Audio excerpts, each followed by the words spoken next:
Hello and welcome to my channel. If you're new here, my name is Marta. I come from Norway and I love makeup.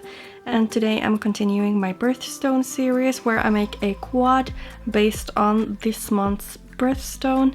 And this time it's Sapphire, and of course I made a blue quad and I did this look that I'm wearing right here.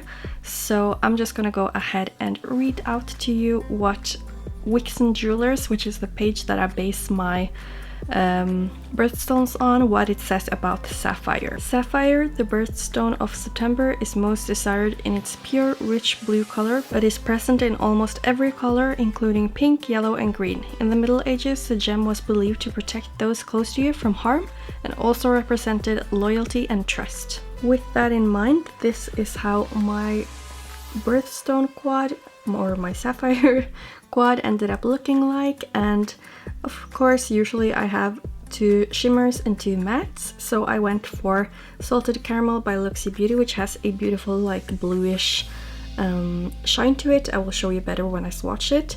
Then I have this one, which is Radiant Equestrienne of the Night by Tammy Tanuka, which is a perfect sapphire color in my opinion, at least. I might be wrong. Then we have Perfect Storm here by Sydney Grace, which is a muted light blue. And here we have Neo Blue by Colored Raine, which I also thought was really like sapphire blue. So I'm just gonna go ahead and swatch them. So here we have Salted Caramel, then it's Perfect Storm, then it's Neo Blue, and Radiant Equestrienne of the Night. So I'm showing them a little bit more closer up to you, and I will show it in different lighting once I have them swatched out. So Salted Caramel by Looxi Beauty, Perfect Storm by Sydney Grace, Neo Blue by Colored Raine, and Radiant Equestrienne of the Night by Tammy Tanuka. So I'm going to swatch that a little bit better because I didn't pick up that much with my pinky. So I'm just trying to show you the beautiful sparkles and the shifts in Salted Caramel. So it's very sparkly and just like the other Ice Cream Social shadows that they have. And then Radiant Equestrienne of the Night is also very sparkly, and it has very like fine micro sparkles in it.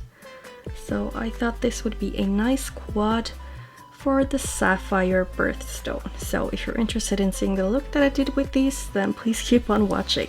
For this blue look, I think I actually want to just try to not make it too deep towards the inner corner, but rather just focus on the deeper blues on the outer corner and try to like swing it up a little bit. But I have no idea if I'm going to be able to go away from my old habits with how I usually place my eyeshadow, but I'm going to try. So I'm taking Neo Blue right here with this brush that it's a little bit smaller than the Kaleidos S3 that I usually use, just to be able to get a little bit less smokiness.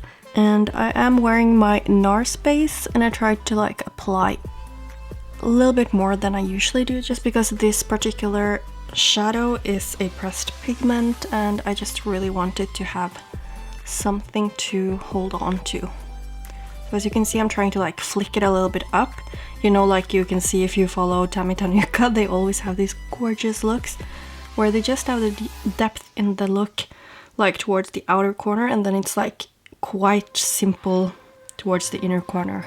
But I really like that. I'm just adding the blue, like especially to where I'm going to put the shimmer, just because that lightest shimmer is really light and a little bit iridescent. So I think it will be really nice to have this one laid out underneath it. And of course, as you can see, I'm like buffing out the edges just so I can have a nice transition to the lightest matte blue. And I will say this is performing really good. Like, I really like how this blend is looking already, and I haven't really been working on it at all. So I'm now taking Perfect Storm by Sydney Grace, and as I usually do, I'm going to like put it right above where I did the blending. And I think I'll probably go in with the deeper blue afterwards, like I often do as well, just to make sure I have it as pigmented as I want it to be. I'm really excited to use more Sydney Grace shadows because I just got a bunch of them from their Christmas in July sale. and I haven't had time to really try them out, so I'm just like putting them in every single custom palette I have now, just so I can get to see how they work and get to know them. So I'm just taking a tiny bit more of that deeper blue and just blending a little bit more right here. I don't really need to do much more right now. I will probably work a little bit more here. I don't know how exactly I want the shape, but I will just figure that out afterwards and do the shimmers first, so I'll just finish up this eye. So now I'm just going to add the glitter glue, and of course, as usual, I want it right above the crease. And what I like to do to make sure I follow my actual eye shape, so that when I, for example, look to the side, you can still see it a little bit above here, is that I just look to the side. Just as if I would. Like, you have to just look at your eye shape in different angles, and then you'll figure out what's the right shape for you. So I always make it like dip down right here. And then of course just fill it in. And now I'm just going to take the deepest shimmer, which is Radiant Equestrienne of the Night by Tammy Tanuka. I feel like this is like the perfect sapphire color because it's really bright, but it's still relatively deep, and I just think it's so pretty. And I haven't used it yet because this is one of my newest pigments from them, so I'm really excited to finally put it in a look. And a shape that I really like to do now for my shimmers is actually to just make sure I have this one a little bit like this, and then I'll have the lightest one going just right here and like this, if that makes any sense. So as usual, I make sure I have enough of the pigment and I'm like packing it down. And if you want to foil it even more, you can use your finger. But I kind of like the little bit more textured look you get when you just use a brush. But especially with like multichromes and duochromes, I figured out from my friend Katarina from Makeup Perspective on Instagram that you can just use your finger and it will look so much more foiled. So now I'm just going in with Salted Caramel by Looxi Beauty. And it's a little bit chunky. I don't think I've even used this one because it's also from their newest ice cream bundle. But I'm just going to add this here to get some more brightness to the look. And I probably want to like try to mix, like blend them really nicely together to make it a little bit more blue, I guess. So now I'm just taking that other side again, and I'm just going to be like mixing them a little bit here. I'm trying to leave it alone like at the absolute outer edge, but trying to blend them right here. This way you will make it look like you have more shades than you actually do in a look, which is kind of nice to be able to do when you just work with a quad. Quite happy with how this is looking. I just want to soften the edges a little bit here, so I'm just taking a little bit of that shade Perfect Storm and adding right here. So I think that's it for the upper part of my lid, and I'll of course use Salted Caramel also in my inner corner, but I'll just finish off the rest of my makeup before I finish off the inner corner and the lower lash line. Before I actually finish off my face makeup, I want to make sure that I can make this work here because I just set it and eyeshadow doesn't necessarily go that well onto a set base on me, so I'm just going to tap down that neo blue shadow. And I don't need the best blend right here because I will want to use that blue shade here.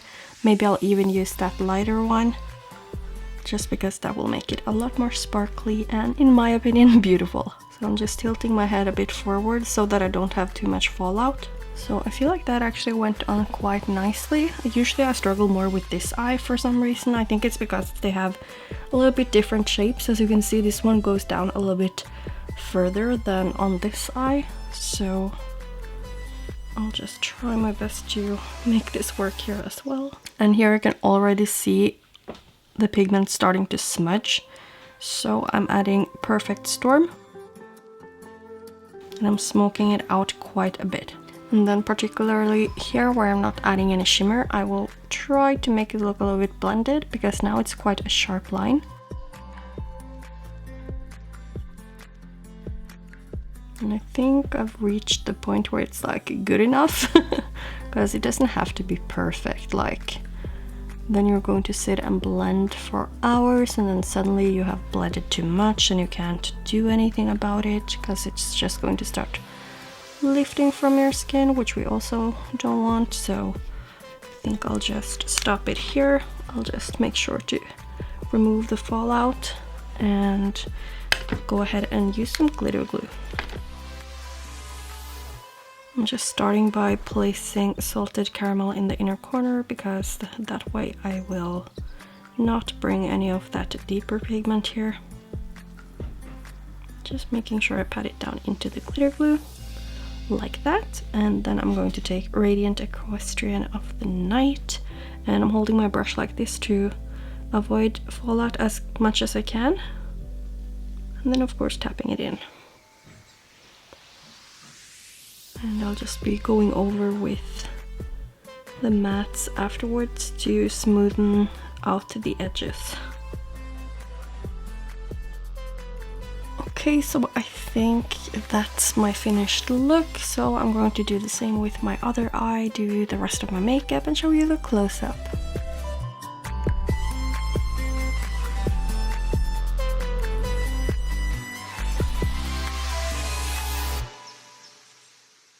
So there we have my look with my Sapphire quad, and I think I really like all of these colors. I feel like I could have blended them a little bit better, but as often happens on Saturdays, is because I'm filming this on Saturday I think it's the 12th, and what often happens is that my boss calls me or sends me a message and asks me to come in earlier, and then I don't have that much time that I was kind of planning to have for my makeup look. So that's what happened today, so I couldn't really like do the blending even better, but I think it's like fine, it's okay, and it's not the shadow's fault. So I'm also very pleasantly surprised with this Sydney Grace shade because I haven't used it before and I feel like it was very pigmented. It obviously had a little bit of kick up because often indie shadows do that, but it didn't really have much fallout at all, and it was very pigmented and blended nicely. So I think it was the first time using all of these shades except from the deeper blue, and I love them all. So yeah, please let me know what you thought of this quad down in my comment section, and I hope that you did like this look. If you did, then please give this video a thumbs up and subscribe to my channel if you want to see more content from me, and hopefully I will see you in my next video. Bye!